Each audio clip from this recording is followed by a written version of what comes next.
Across the vast, windswept steppes of Mongolia, under a sky that seems to stretch into eternity, a transformation was quietly taking shape. The late 12th century was a time of chaos, where tribal alliances shifted like sand, and survival demanded not only strength, but cunning, vision, and resilience. It was a time when the Mongol world was fragmented, divided into competing clans, each led by ambitious chieftains vying for dominance. But amidst this fractured landscape, a singular figure was rising. A boy born into hardship, shaped by exile and betrayal, destined to become the greatest conqueror the world has ever known. His name was Temüjin. The world would come to know him as Genghis Khan. The Battle of Dalan Balzhut, sometimes referred to as Baljun, was not merely an episode in a long line of tribal skirmishes.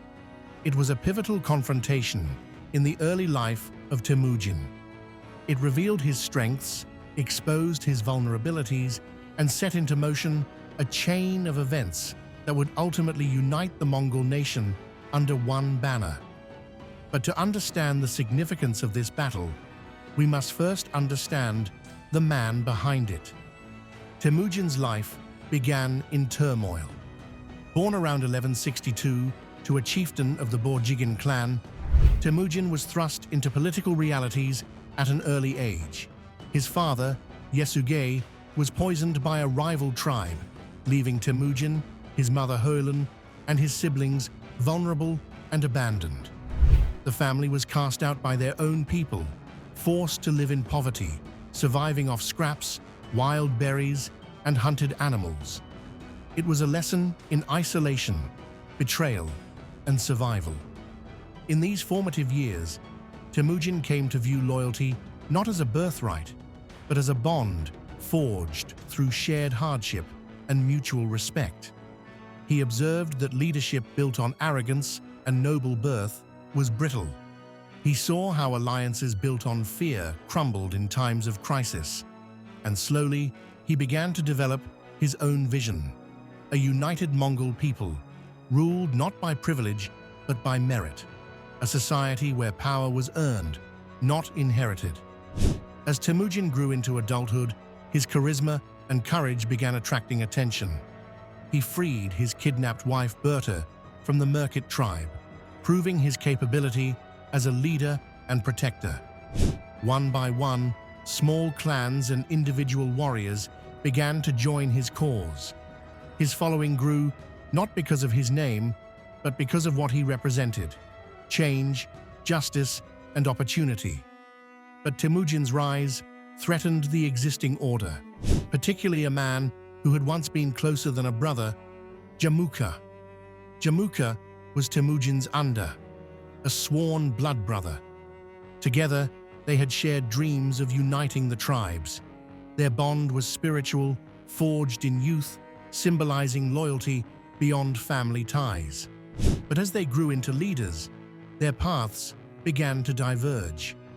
Jamuka remained loyal to the traditional Mongol aristocracy.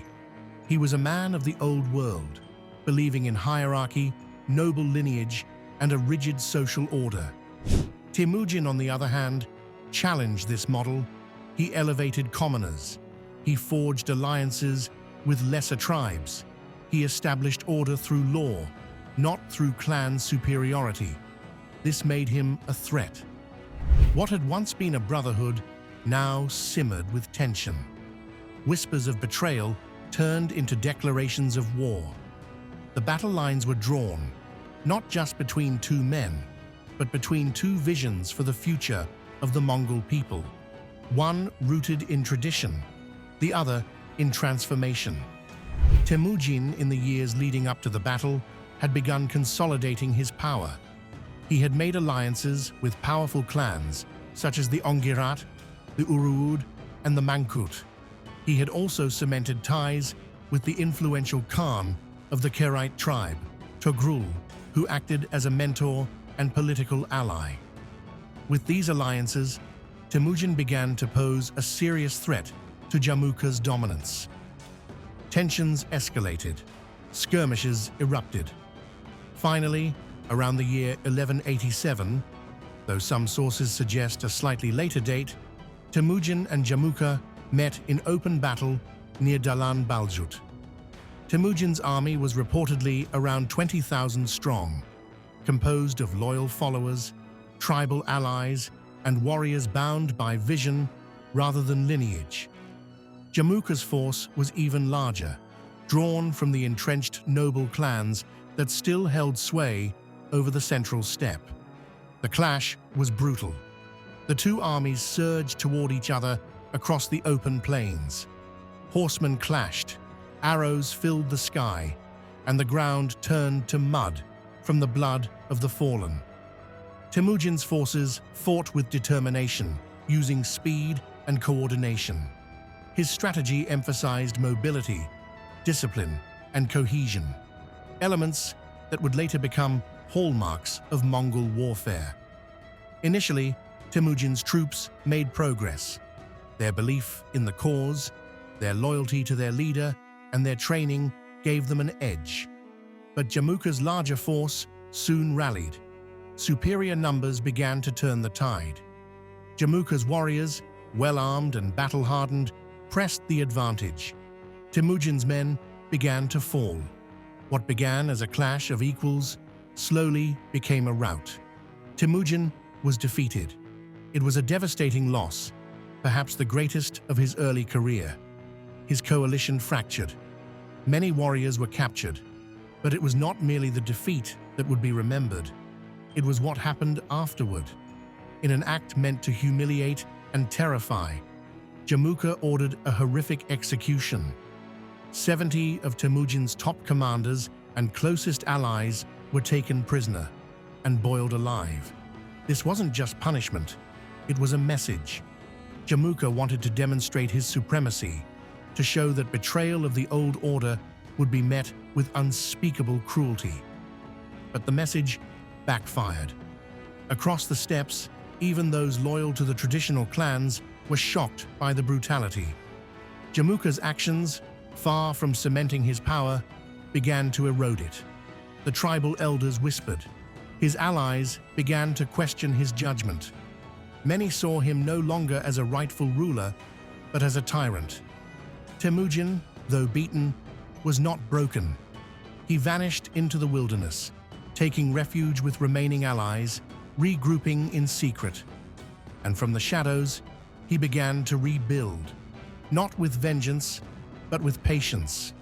He doubled down on his vision. He opened his ranks to anyone, regardless of birth, who could prove their loyalty. He offered protection to smaller tribes and outlawed practices that had long sown division, stealing wives, raiding for livestock, and kidnapping children. By doing so, Temüjin redefined what it meant to be Mongol. He introduced reforms that gradually erased old rivalries. He created a sense of shared identity, uniting once fractured clans into a single people. His military organization evolved. Units of 10, 100, 1,000, and 10,000 men were formed, each led by loyal, merit-based commanders. He instilled a code of discipline and rewarded success, not privilege. His emphasis on law over lineage became a revolutionary idea. Justice was meted out fairly. Religious tolerance was encouraged. Meritocracy became the new rule. These ideals began to attract not just warriors, but entire clans. Tribes that had once sworn loyalty to Jamuka now turned to Temüjin. Meanwhile, Jamuka's fortunes declined.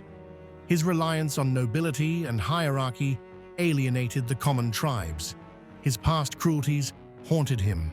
Slowly but surely, his influence waned.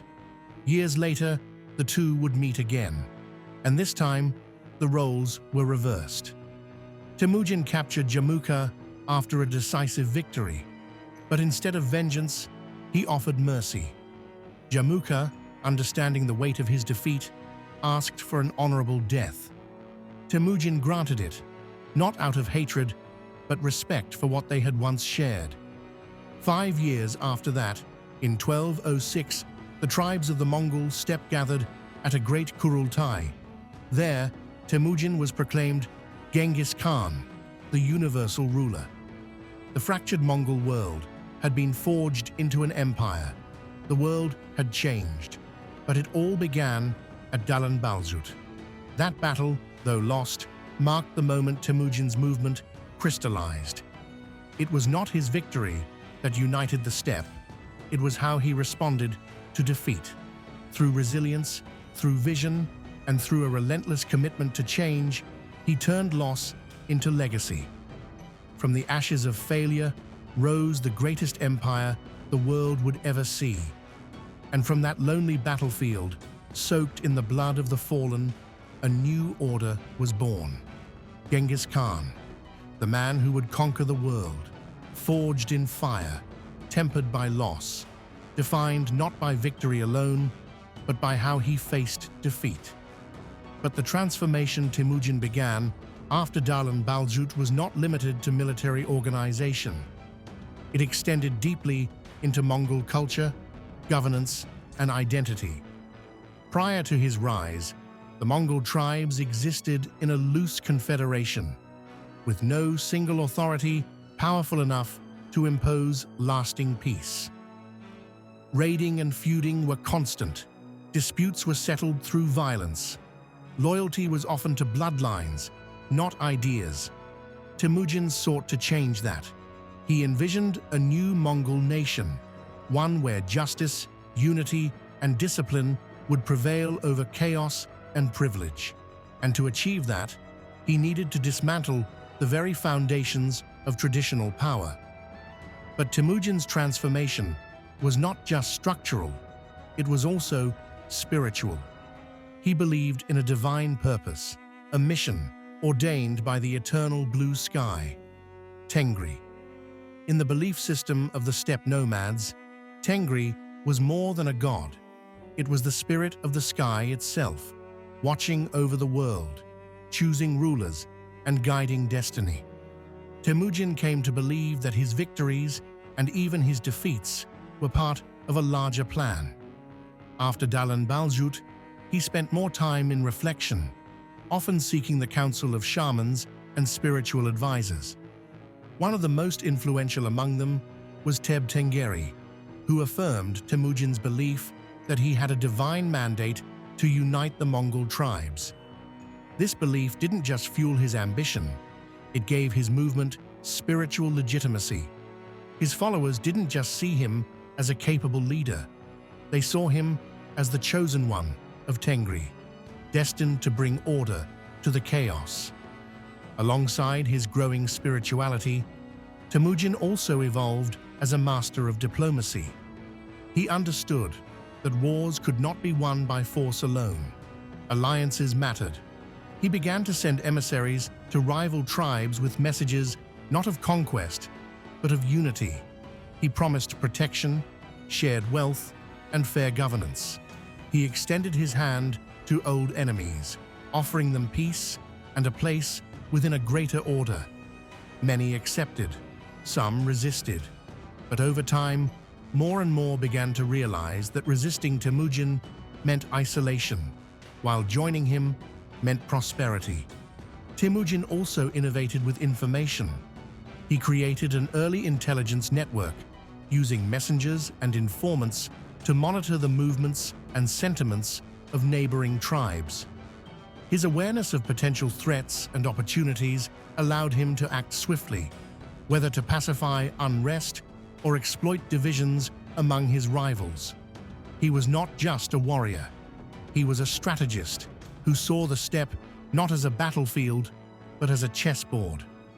And then came the great turning point, the Kurultai of 1206. The event itself was unprecedented, a gathering of all major Mongol tribal leaders to acknowledge one man as their supreme ruler. The unity Temüjin had fought for since childhood had finally been achieved. When he was declared Genghis Khan, universal ruler, the moment was more than ceremonial. It marked the rebirth of a civilization. From that moment on, The Mongols would not just be a collection of clans, they would be a nation, a force, an empire.